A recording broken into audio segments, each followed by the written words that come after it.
Hello, my name is Megan O'Russell. And my name is Christopher Russell, and welcome back to Page by Page, writing the book in real time. And we're here to bring you Chapter 21, and holy shit, it's a doozy. What? Really? It is. It gets a holy shit? It does get a holy shit. It gets a whole holy shit, not a half a holy shit, nor a quarter a holy shit, a whole holy shit. You heard it here, ladies and gentlemen. You One full holy shit. It's, because when we were reading it aloud, I got to a portion of it that I went, oh, I misread that. That is very different. And I have some thoughts too about the silty taste, which is really bad out of context. What part did you... I can't say it right now. Okay, did you write it down though? No, I didn't. You talk for a second. Oh, okay, well that's okay, I have news. So, drum roll please. Ow. I am officially going back to Dragon Con in 2026, and Chris will be with me, of course, as my emotional support human/business person. So yeah, I'm going to be at Dragon Con. I am going to spend this week emailing the heads of the Dragon Con tracks so I can get in touch with them, let them know what parts of their areas of interest I feel like I could be helpful in for panels, reach out to them. So yeah, I'm really excited. And if you are a Comic-Con person and you've never been to Dragon Con before, then look it up. It's in Atlanta, Georgia. It is the very, very beginning of September. So yeah, check it out. It's a great event, and I am excited to go back. Stoked. I was so happy when you got your letter. I got my letter to Dragon Con. You did get your letter to Dragon Con. It's very exciting. I'm going to get in the car and go to the magical place. You are. For those of you joining us from across the pond, we apologize. We're not trying to be insensitive. Dragon Con is awesome. Can you explain what a track is? Sure. So first of all, we're a little slap happy because my mother has been in town. So we have done like packing fun in between work. So brain go bye-bye. Yeah, we were at Epic Universe a few days ago. Advance. Disney before that. Universal tonight. Yeah. Off the rails my brain is. But we've been having fun. So like all good things, but brain go bye-bye. Yes, so track. What are tracks in Dragon Con? Ooh, tracks in Dragon Con. Like I said, I'm doing well. So Dragon Con is... It has all kinds of different mini cons within it.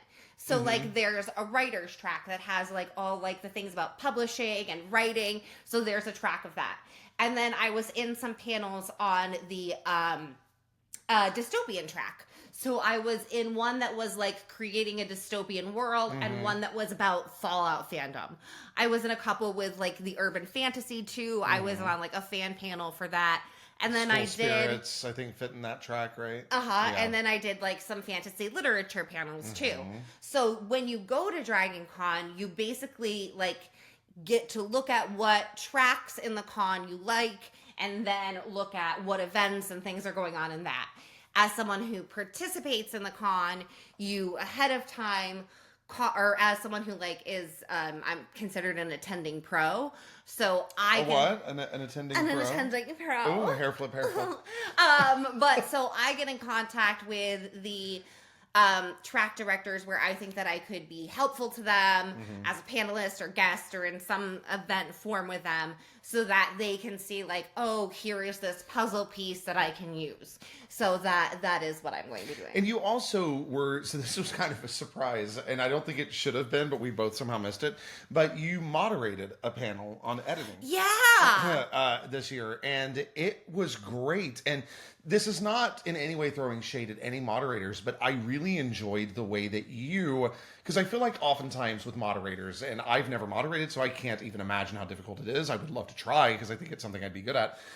But when they're moderating, they do like, okay, here's my line of questions, 1, 2, 3. Here's my other line of questions, 1, 2, 3, going down the panel. And you did, okay, here's a line of questions.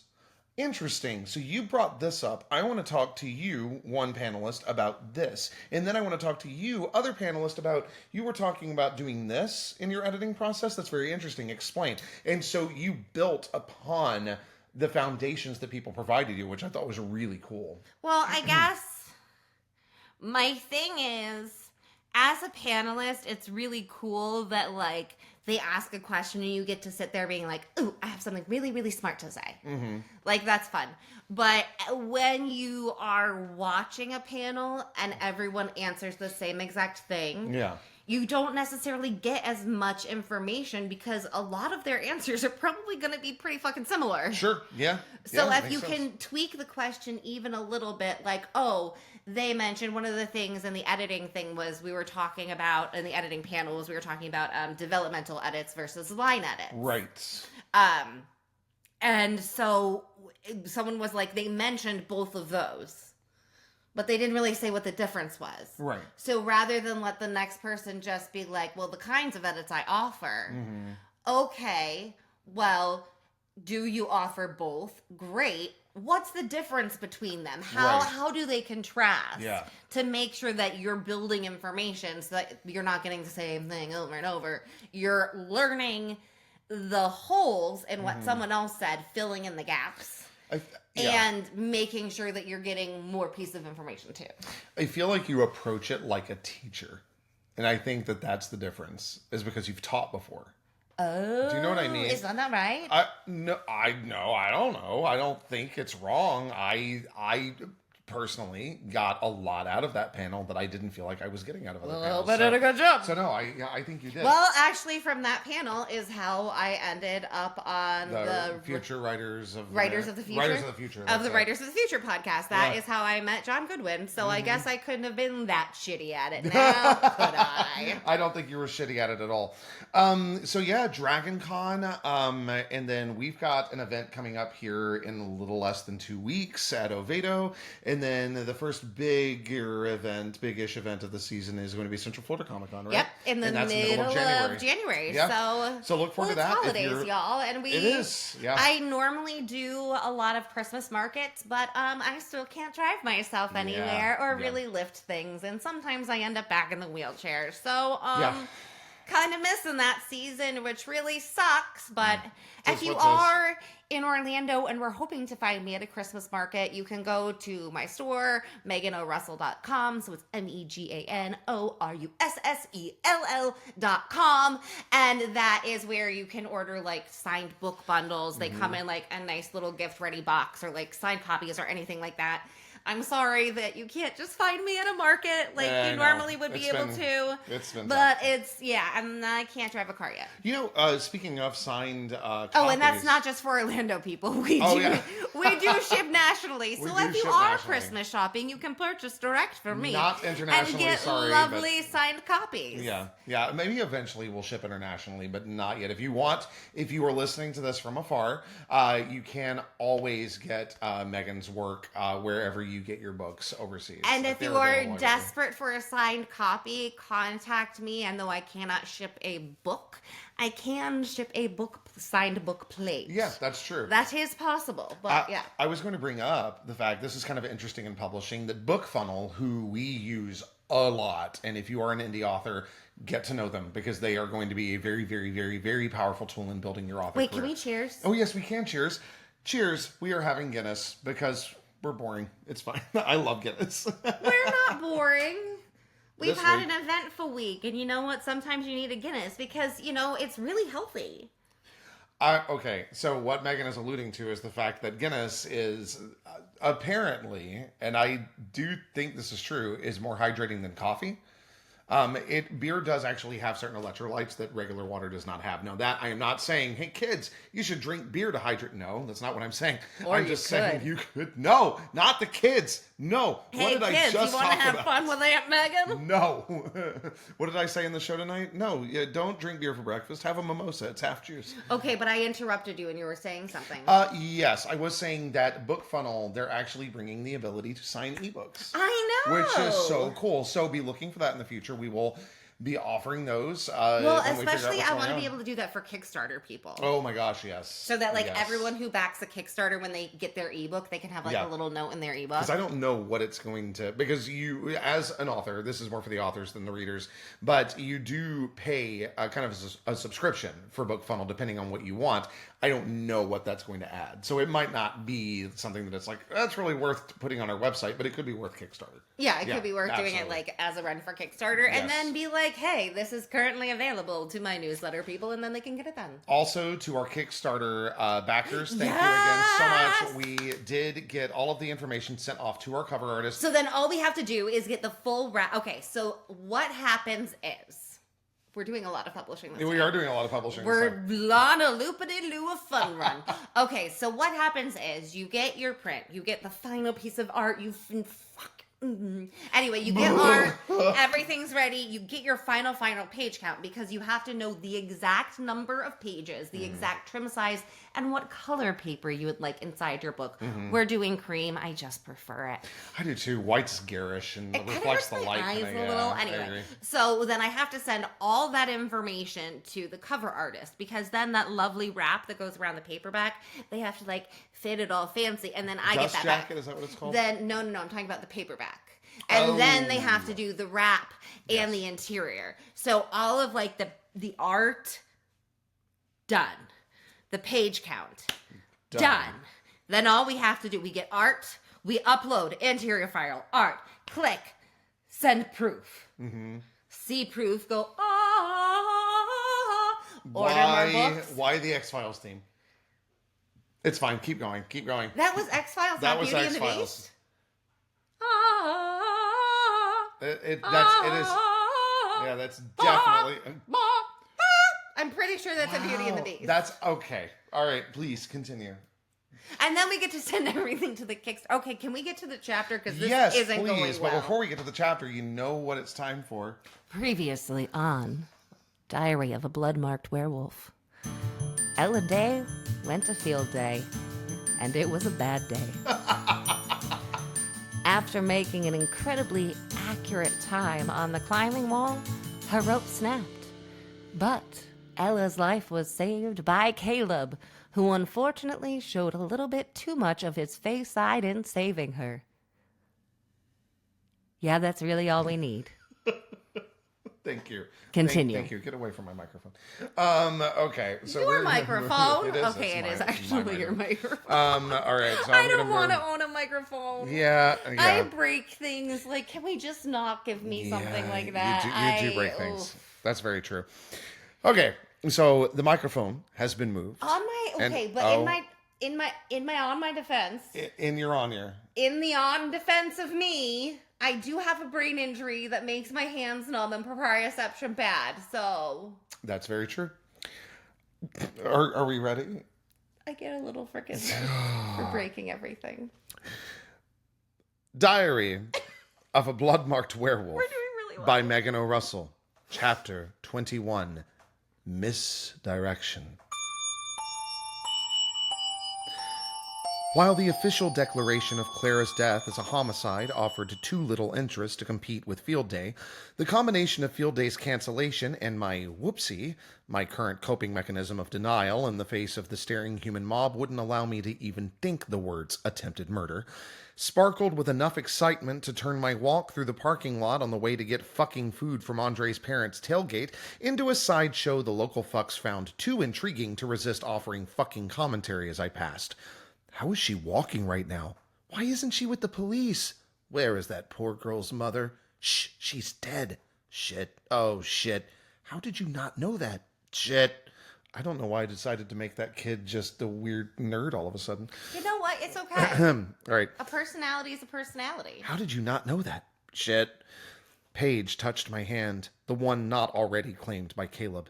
I tensed, waiting for a vision to crash into my brain because life is fucked like that. No vision came. Just extra pain as my tensing made Caleb tense, pushing his grip on my hand toward bone bruising. But what did a fucked hand matter when my most definitely broken ribs zapped lightning into my throat every time I fucking breathed? Is it safe for her to be out here? What if she did it to herself? I saw the rope, no one touched it. That's not possible. I watched it happen. On the forest side of the parking lot, Andre's parents' oasis, the Davis Oasis, came into view behind a gauntlet of gawkers. Not true. Fuck off. Very true. Paige switched Ella anchor tactics, holding both my elbow and my hand as we neared the gauntlet. Why is she here? Why isn't the school a crime scene? I've always said, a man approached, shaking his bald head and barbecue tongs at me, that poor Miranda girl's killer was a local predator. Hope you had fun sitting on your ass until another girl got hurt. Violet blocked the man's path. If you don't want to become an outlet for my rage, back the fuck up.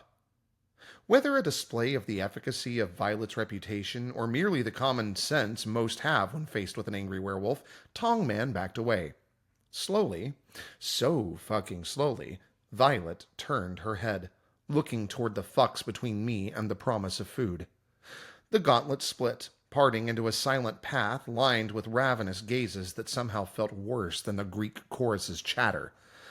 At the end of our journey, Sydney and Andre flanked a cluster of parental concern. Andre's parents clung to each other. Paige's dad's lips had disappeared into his worried frown. Sydney's mom bounced on her toes, glancing around the parking lot, looking ready to toss us all into a van and get the hell out. Sydney pointed me to a chair in the sunny portion of the Davis Oasis, an impressive setup consisting of 2 sitting areas, one in the fall sun, the other under a canopy tent in the grass between the cars and the forest, with a second canopy tent right beside it covering a massive table loaded with enough food to feed a small werewolf pack. Let's start with drinks. Whoa now, Mr. Paxman laughed. Not on school grounds. Dad. Paige gave him an "are you fucking kidding me" glare as she steered me past the parentals, placing me in my assigned seat. Sydney's and Andre's mothers shared a 3-beat glance. I think Sydney's mom got the shit end of whatever the fuck their silent communication had been. Ella, hun, her mouth tightened as she crept closer. There's an urgent care center right across the river in Sagebrook that takes appointments. I checked and they have a few open slots this afternoon. That's really kind of you, Sydney's mom, Mrs. Dupuis, but I'm fine. Or fine enough to make human medical intervention really fucking inconvenient, so please back down, and thank you, though. Hun, Mrs. Dupuis worried her lips, you had a really bad fall. From the top of the climbing wall. Jason's voice came from behind me. My spine had solidified into a stone column of ache that wouldn't let me turn my head to see if he looked as bad as the rasp in his voice sounded. 30 feet. Good Lord. Mr. Paxman's cheeks wobbled as he shook his head. Caleb caught her, Dad. Paige patted her father's arm. She never hit the ground. That's a miracle. Oh, damn it, I did it again. That's not Mr. Paxman, that's Mrs. Dupuis. That's a miracle. Tears in her eyes. Shut up. Mrs. Dupuis hugged the stone form of Caleb, not seeming to notice he didn't acknowledge her touch or loosen his grip on me. She pulled back to look at him. 30 feet? And dove straight in for another hug. That's quite a catch, son. Mr. Paxman kept shaking his head, cheeks still wobbling, the wonder in his wide eyes comedic enough to let reason creep through lingering shock, sparking soul-clenching fear. Oh, fuck. Oh, shit. Oh, fuckity shits, Ella.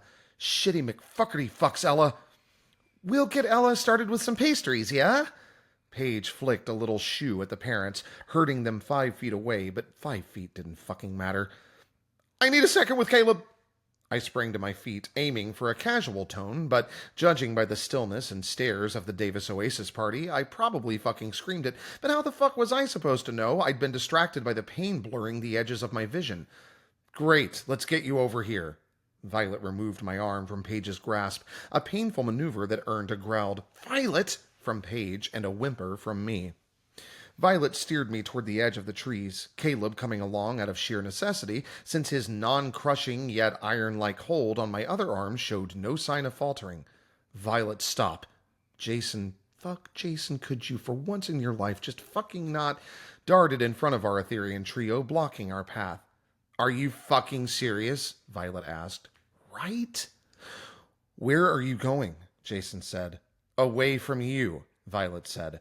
Ella wants to talk to Caleb. Let's get it done so she can sit and eat.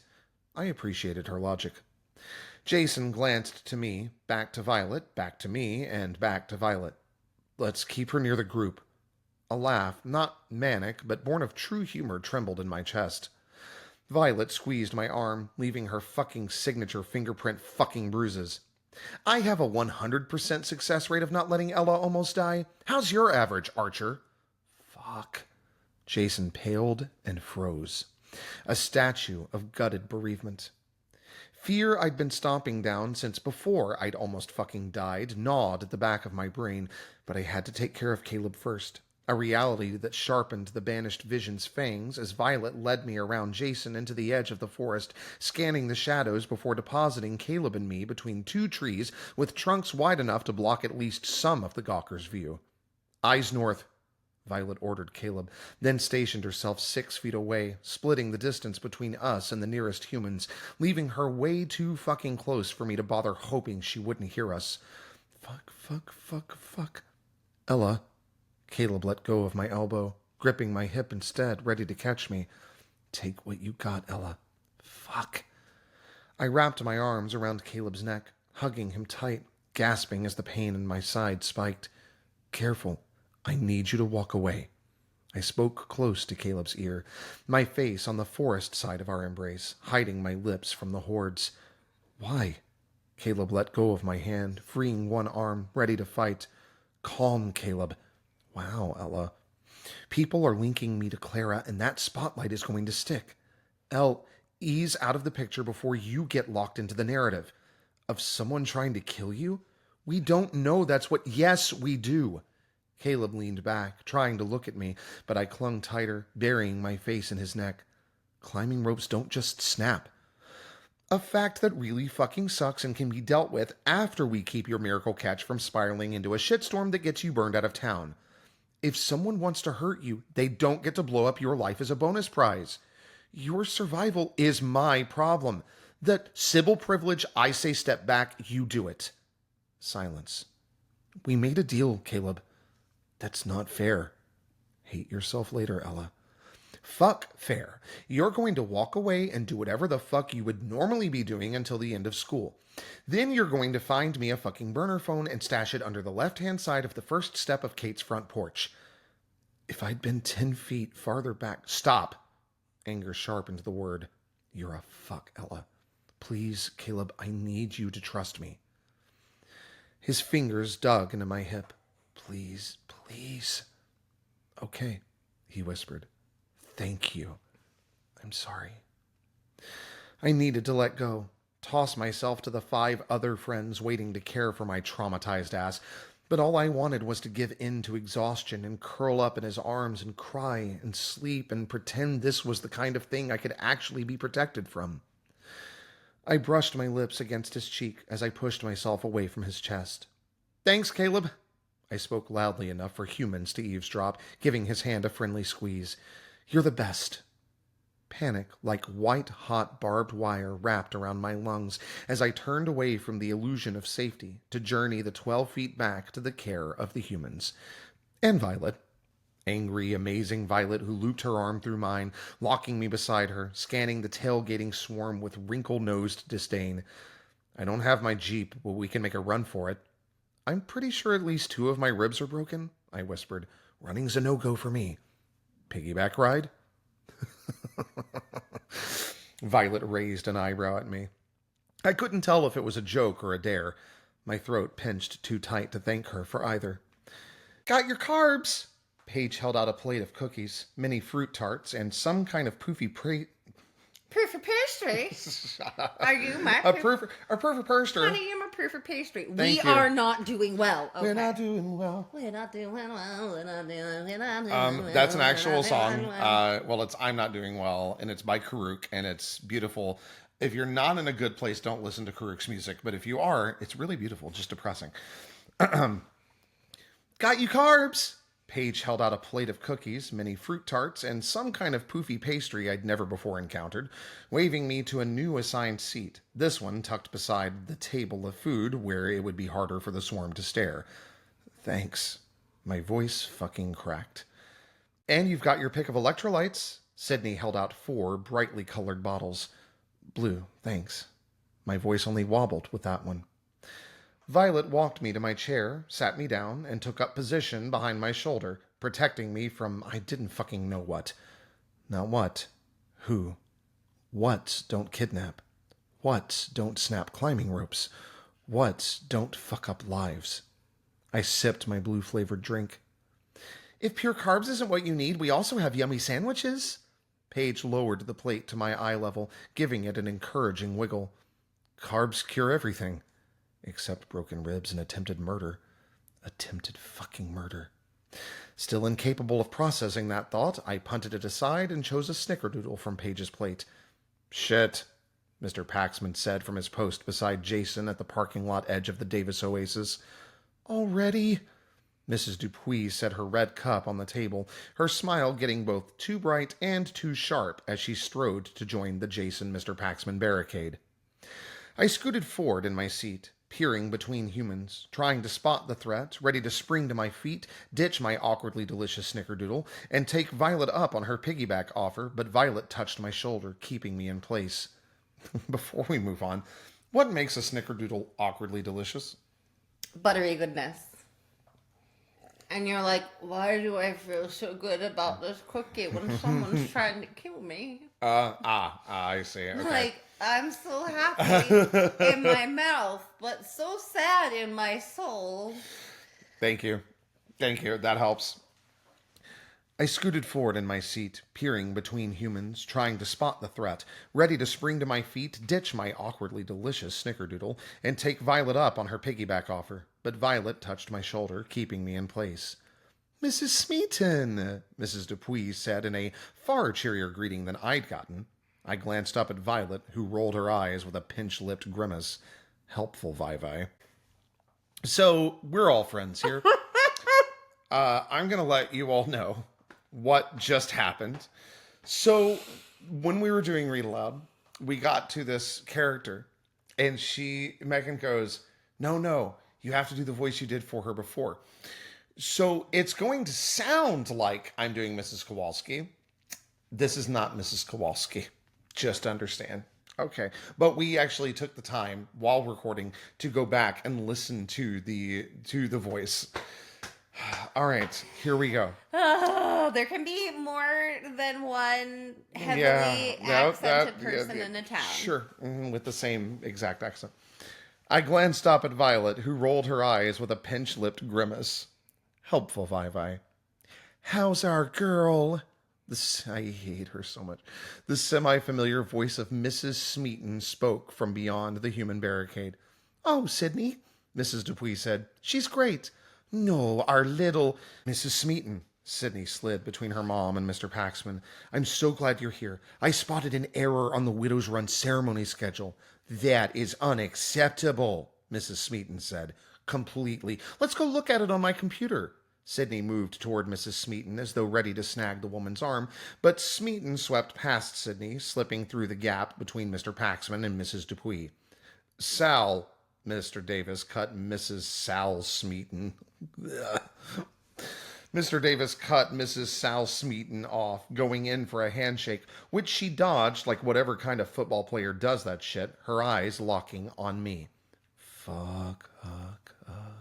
The word echoed through my head. Did you like my echo? Mm-hmm. As I finally placed Mrs. Smeaton. Mrs. Sal, asshat Bobby's mom, Smeaton. Oh, Ella, you poor lamb. Mother Asshat spread her arms, coming at me like an eldritch beast of forced affection. Fuck. The blue drink in my stomach turned to lava. Mrs. Smeaton! Paige appeared right in front of me, her ass a foot from my face. Is there something you need? Not me, Paige. Mrs. Smeaton tried to sidestep Paige, but hadn't accounted for Violet, who planted herself nose to fucking nose with Mother Asshat. Shouldn't you be at the emergency room with your son?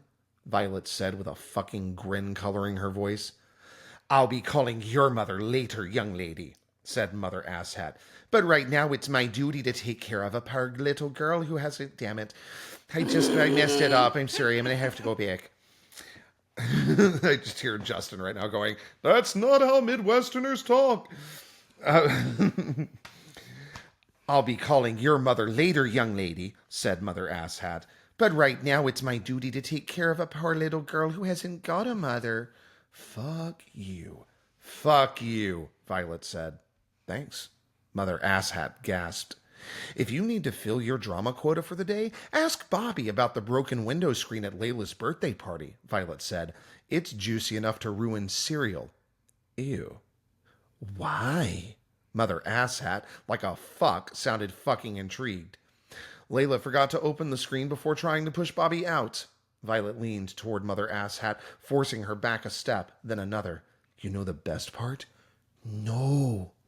The fucker's interest locked in, ranking gossip above fear or parental concern as Violet whispered in her ear. Do you want me to tell you? Violet's voice dropped to a stage whisper. Don't let the best part be evisceration. Don't let the best part be evisceration. The cookie disappeared from my hand as someone gripped my elbow, hoisting me to my feet. The two quick movements sparked white spots. Nope. The two quick movements sparked white spots in my eyes, blocking out my kidnapper and or helper's face as pain stabbed into my ribs and zinged down my leg. My knee wobbled, threatening to give, but another pair of hands steadied me. That didn't stop the spinning. Shit. The too fast spinning. Shit. The bright white spots blurred, darkening, becoming a storm of wreckage determined to consume me, to carry me to their doom.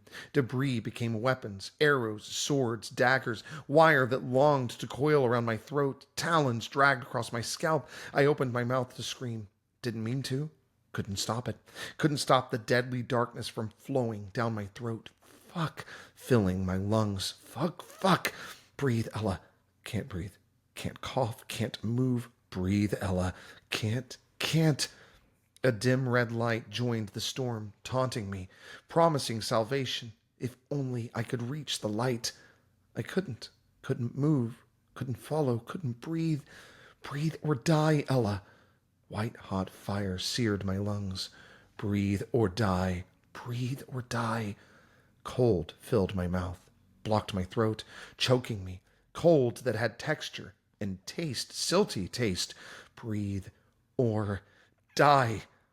I gagged on the gritty cold, trying to heave it out. It worked. The tainted offal flew from my mouth. A scream cut through the pressing silence. Sunlight cracked through the vision.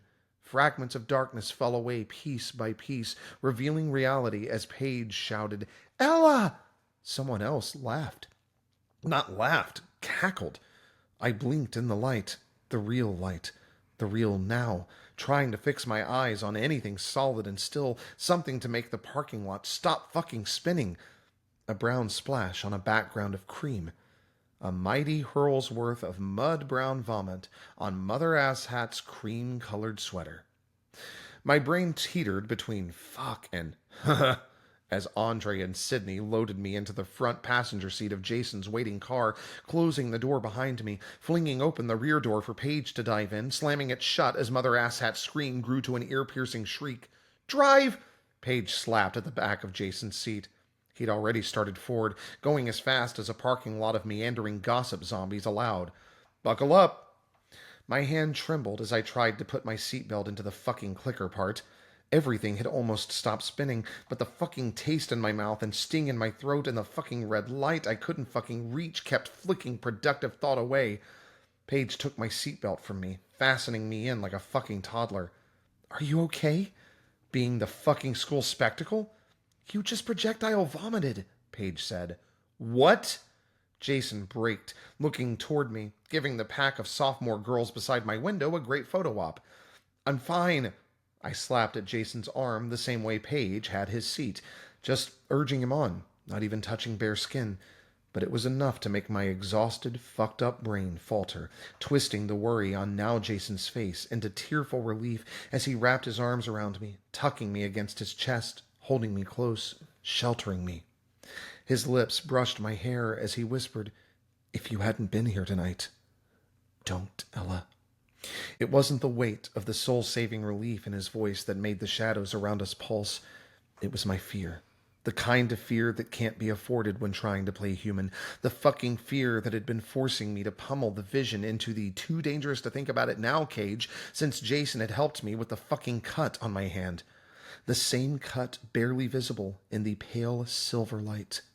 Jagged edges, glued together, still fresh, still today.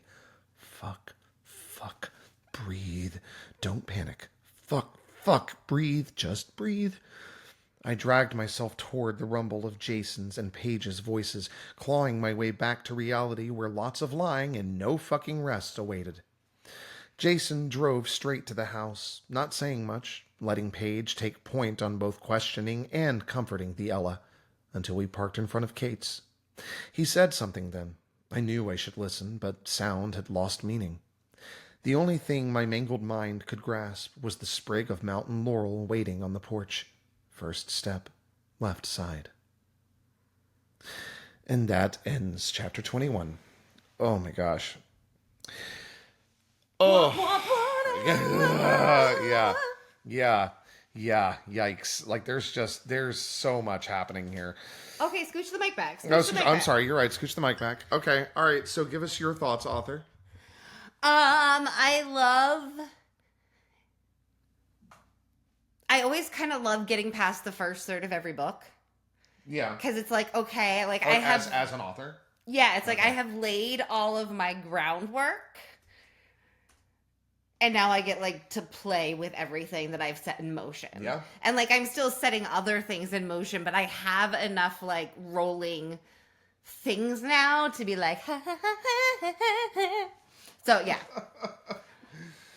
Oh, okay. So that was about the writing process, but how do you feel about the chapter? Are you excited? Is there stuff for us to find out next week? Are we going to get to see the results of this vision? Here's the thing. Okay. There are some things in this chapter that have been in play since early book 1. Okay. There are also some new things in this chapter. Okay. There are some things in this chapter that will not play out until the next book. Oh God. So, man, so this is the point. Like this is the well, what is it called? It's like the point that everything revolves around. Is this moment? Not this moment. Yeah. There is a moment. Yeah. That is a tipping point. Okay. It is not this moment. Sure, but it feels pretty tippy. Oof, especially those visions. Am I right? Poor No, Ella. those were spinny. No, I'm sorry, spinny, not tippy. But spinny caused tippy. Not tippy, not swoopy. Spinny caused tippy. Spinny. Okay. Whoa, now, not on school grounds. Talking about let's start with drinks and Mr. Paxman dad jokes. Just. But that's the thing, is that Mr. Paxman is a barbecue tongs kind of dad. Like, yeah, he's gonna go out and do his grilling and talk about how to get those straight lines with that lawn care. Like, he's... Oh, my God. Yeah, he's like that kind of dad. Like... So what you want to do is make sure that you're always overlapping where you just mowed. So you're going to make a nice tight angle, and then you're going to swing it around and mow so that the blades are crossing over just by about like an inch or two. And that's going to make sure that, no... Did you ever mow? You never mowed, did you? I'm really allergic to fresh cut grass. Oh, yeah, so you never mowed. I have never mowed a lawn. I mean, I'm also a disaster, so would you want me to? No, you really wouldn't. But yeah, that's why he's like... When then she's like, let's get you started with drinks. Not on school grounds. Like, that is who he is. Yeah. That's really kind of you, Sydney's mom. Mrs. Dupuis, but I'm fine. So why did you put that in? So the Sydney's mom part is written as an Ella thought, and it's there for 2 reasons. One, because I do that. Yeah, you yourself, yes. Yes, I have people have in-head names and out-of-mouth names. And sometimes in-head names become out-of-mouth names, and that goes badly. Yeah. But so in Ella's head, it's Sydney's mom, but she knows that Sydney's mom is Mrs. Dupuis. Yes. So she's translating for herself, but as an author, it's also useful to me because we haven't, like... No one probably knows. Like, yes, it's been mentioned that Sydney is Sydney Dupuis, but like it's not like Paige Paxman where we know that, where it's like it has been reasserted so many times where we know that. Yes. So there needed to be we know the Davis party, like we know the Davises. Yes. Are Andre's parents. Yes. We know the Paxmans go with Paige. So it's like, okay, Sydney's mom is the Dupuis. Yes. Oh man, Dupuis. Is that a French name? Sounds like a French name. Yeah. I should have absolutely made her French. No, I'm kidding. No. But of course, it would be quite easy. We could no. All right. This next one, you wanted me to keep this in. Yeah. This is for my. Okay, so sometimes because Ella doesn't just stick to the standard swears. No.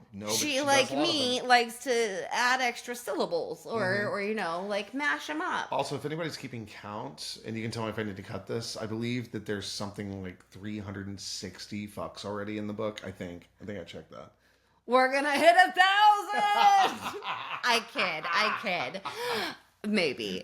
I don't know. I don't mean to do it. It's just where they belong. I know. I don't. The thing is I don't disagree. When we first started on this journey, I was like, oh my god, that's a lot of fucks, babe. And then the more that we've gone on, I'm like, no, there actually needs to be a fuck here, and you didn't write it in. Like, it needs to be. And it's just like, it's because the language of the book. Well, it's the language of the book, and it's the language of Ella's life, is that she lives in this constant state of fuckery, and this constant, like, her baseline is emergency. Like, her baseline is fuck. Yeah. Like, that is where she lives. Yes. Okay, so this is when Ella's like kind of coming more out of shock and is realizing like, oh, people are already starting to like cling to Caleb doing this really spectacular catch, and this is a problem. Yep. So all in her head, thoughts. What it came out as was, oh fuck, oh shit, oh fuckity shits, Ella. Shitty McFuckerty fucks, Ella. So that was what Chris helped me consolidate it into. The other options for the last line, well, I'll give you the last two lines, would have been, oh fuckity shits, Ella. Oh shittity fucker McFucks, Ella.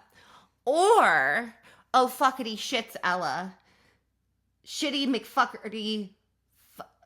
Wait. Shitty McFuckerty fuckity fuck. Oh fuckity shits, Ella. Shitty McFuckerty fuckity fuck Ella. So that's the thing, is that we will spend time in read aloud edits being like shitty McFuckerty, and he didn't like shittity. No. Which I like shittity because it's like shaboopy, shittity, shittity is a shit.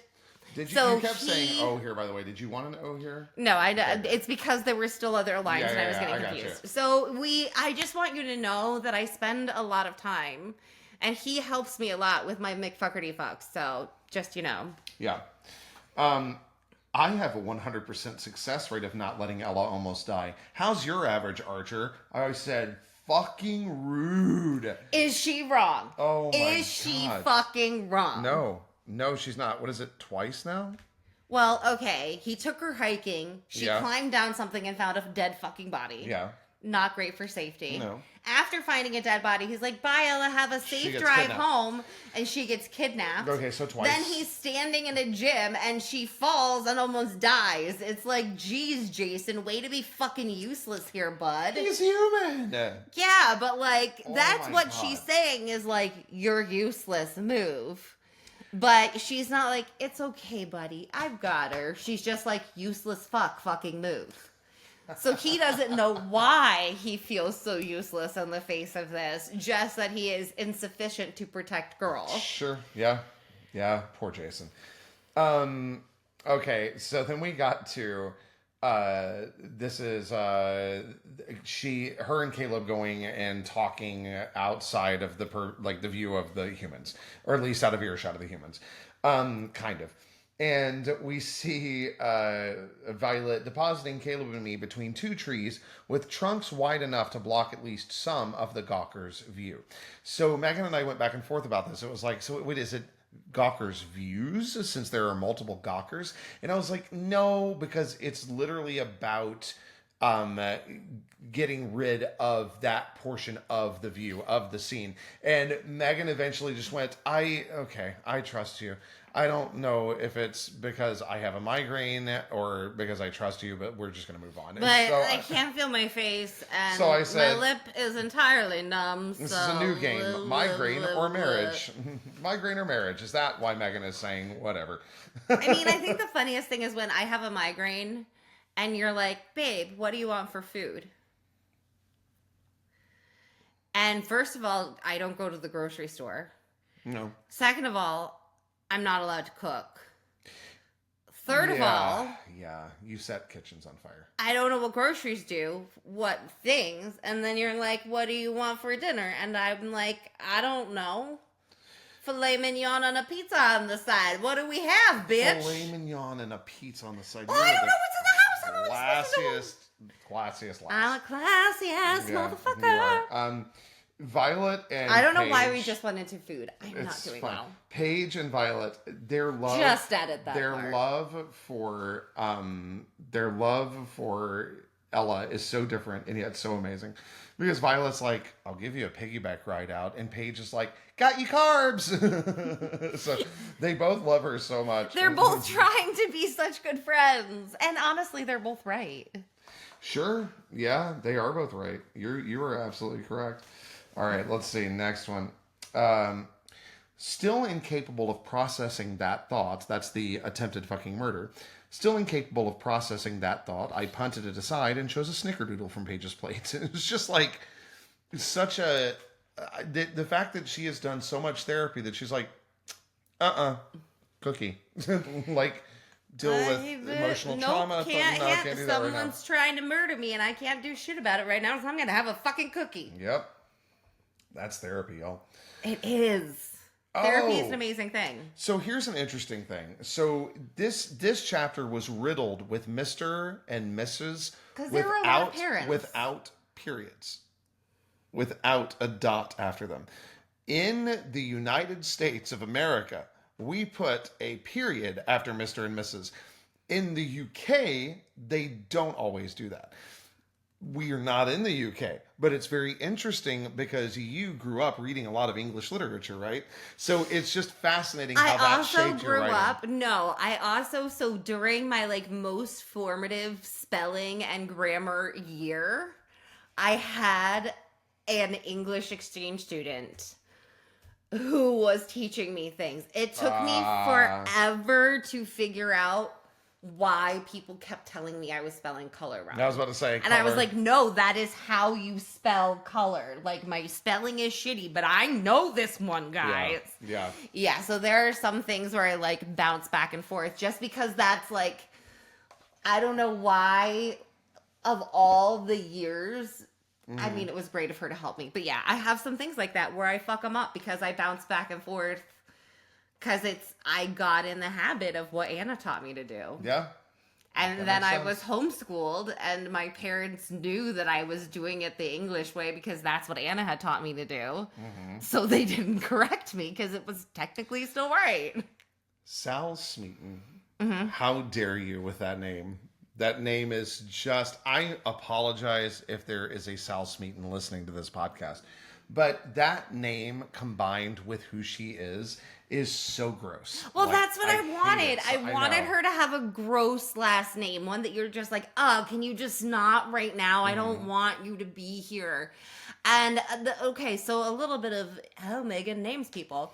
So a lot of times with characters, once I know their first name, because it makes sense that, your genealogy or nationality, that first and last name would at least sometimes, more likely than not, match up in a relative way. Not always. Sometimes that's not at all true. You'll have a beautiful African first name and be like, I don't know, some really boring English last name. But so it can happen. Smith. Jones. Yeah. Smeaton. Smeaton Hill. So I wanted a gross sounding last name, and because she is Bobby's mom, I was like, okay, Bobby, we're gonna go with English. So then I just pulled up a list of last names from Great Britain, and I found Smeaton, and I was like, oh, it fits. And then I was like, oh, she should have a first name and Sal Smeaton. It just it makes your mouth hurt. You're just I don't want to talk to you because she tastes bad in your mouth. Let's keep going. So, Mr. Davis cut Mrs. Sal Smeaton off going in for a handshake, which she dodged like whatever kind of football player does that shit. I read that and it went, this is just Megan trying, just being like, I'm not even gonna fucking look this up. No. So what happened was, sometimes with things like that, where I don't know something, I'll put in brackets, like, whatever kind of football player does that shit. Yeah. And then I'll keep typing, because I'm not gonna, like, you didn't stop. put in brackets. No, I did. And then I read it, and I was like, I'll just take the fucking brackets out. I knew that was brackets. I knew that was bracketed. And I was like, this is just pure... Because I know you so well, I went, this is Megan voice. This well, because I was Ella like, voice. dodge like a... And I was like, a quarterback? A kick? Not a kicker. I think they it would either... Who goes dodgety dodge? And so I just put whatever kind of football player does that shit. It could be a number of people. It could be a quarterback when they run the ball. It could be a running back, more likely, or a wide receiver after they've caught it. Like, you sound like an adult from Charlie Brown. I don't. But then I was reading what I had written in, and I was like, nope, that's actually perfect. Okay, we don't need that. I love Violet right here with Mrs. Smeaton. Shouldn't you be at the emergency room with your son? Like, oh my God, she's such a bitch. Well, he's got to be like tripped out on Vicodin right now. Like, they had to put his shoulder back in. And what an asshole she is for being like, oh, what did my son do? Oh, give me the juicy gossip. Speaking of juicy gossip, it's juicy enough to ruin cereal. Megan or Russell, ladies and gentlemen. I wrote, what is that saying? It's brilliant.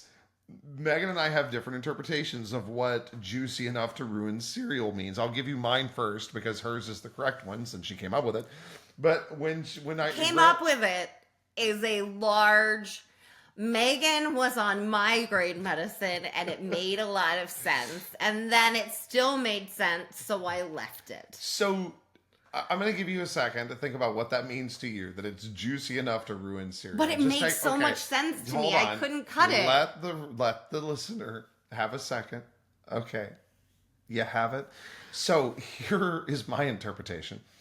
Have you ever had orange juice with your cereal? It does not taste good. So I was like, oh, sure, because you don't want to mix juice with cereal because that's gross.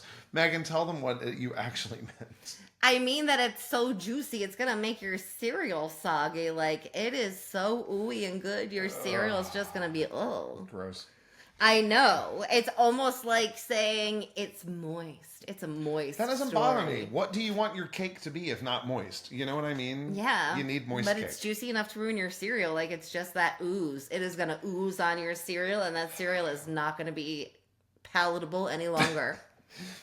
It made a lot of sense on migraine medicine, and it makes enough sense to me now that I was like, no, it makes sense to Violet. And it makes sense as a whole. And then I said to Megan, after this, I forgot this until now, I said, does Violet eat cereal, or does she just eat kibble? And Megan went, and I was like, kibble. But it's so funny that you got so offended on her behalf, this fictional character's behalf, that you were like, how dare you? Well, that's really rude to werewolves. Like, as a whole. If I ever see a werewolf in person, I will apologize before it eats me. They're kill you. Probably. They're going to be like, I don't eat kibble, bitch. Okay, so if there are any werewolves listening to this, please don't kill me.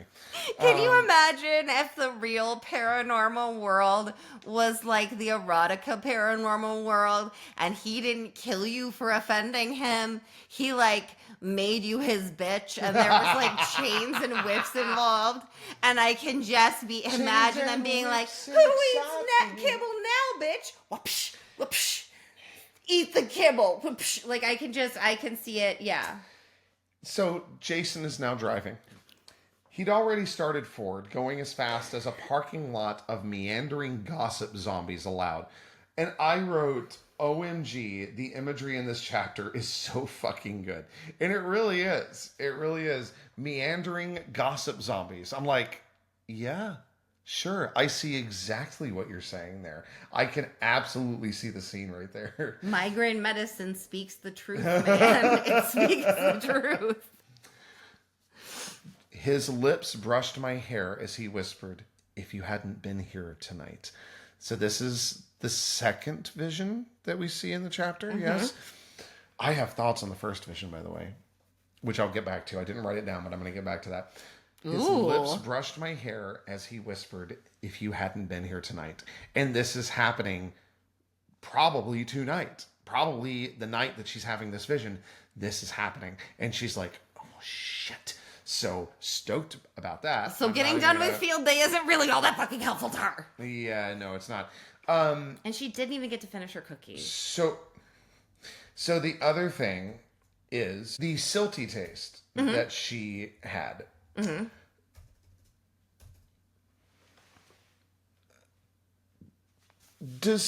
Do we need to be worried about somebody drowning? Yeah, I think we do. Okay, thank you for that. The very last thing we have. So the only thing my mangled mind could grasp was the sprig of mountain laurel waiting on the porch, first step, left side. So we get to the end of the chapter, and Caleb has already secured her a burner phone. And how the fuck did he do that so fast? They drove away. Oh my god. Anyway, so it's just like, Yep. The Caleb Jason plot thickens. Okay, that's all I have. Did you have anything else? Only a yep on that last one. Oh, man. I time things if it seems like it's happening really fast. There's a reason and I'm still singing because this is all I have left in me. Was it not Caleb? Was it the Watcher? That would be really interesting. I don't think that's what's happening. I think it's Caleb, but still like, ooh, with the Watcher planted It's the something. Watcher. Mwahahaha. Anyway, okay. So, thank you for a wonderful chapter. That was really, really fun. And now I'm just really curious. I want to get to the next chapter. In a misdirection.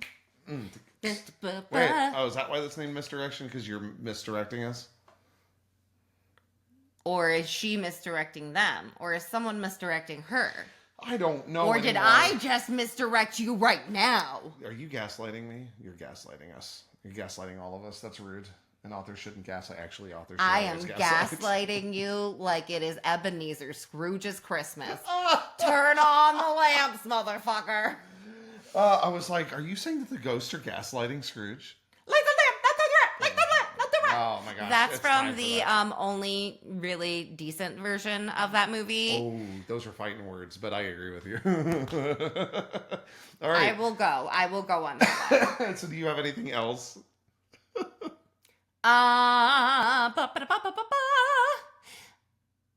No. No? All right. Great. Just that I hope everyone... Okay, I do have something. Oh, I'm so sorry. Go ahead. So, as you take the time to enjoy our videos, which are going to be on YouTube, Facebook, and Substack. Yes. So those will be where you'll be able to see the videos. We are going to continue expanding video distribution, but we're going to be rolling it out little by little so that we actually get it done. Yes. Because if we wait to be able to do all the channels at once, we're never going to get anywhere because overwhelmedness and fatigue go... But while you are catching up on all wonderful things page by page, take a second and actually, enjoy the season, y'all. Yeah. World be crazy. Take a second. Drink a cup of holiday cheer. Watch a movie. Yeah. Read a holiday book. Just do something Go so watch that the you best Christmas movie, Die Hard. Yeah, just do something so that you give your brain a chance to process that this is December and we're nearing the end of the year. Just for your own sanity. Let your brain process that we're almost to the end of the year. Because I think that, for mental health, that's important. So, watch a holiday film or something. A film? A film? Yes. Or have a cookie. Or, a holiday coquito. I wish I had coquito. Yes. So we should find a recipe. But But anyway, so just take a second for, self-holiday cheer. Yes. Because I think we could all use that. And then enjoy the videos of page by page. So, where can they find the audio? So if you are looking for the audio of the podcast, you can find it on all the major podcast platforms, wherever you like to listen. Just please do make sure that you subscribe, follow, whatever the platform allows you to do so that you get all of our episodes. And please do rate, review, whatever you can. Subscribe. Help other people to find the podcast so we can keep growing the page by page family, so we can keep bringing this story to you. Yes. Yeah, is that it? Then we have the holiday things still available on MeganO'Russell.com. We have the please follow the Foogity Boos. Yeah, I think that's it. Thank you all for bearing with this holiday cheer edition of the page by page writing the book in real time podcast. And as always, thank you for reading. Why did you lick my palm? It was really close to my face.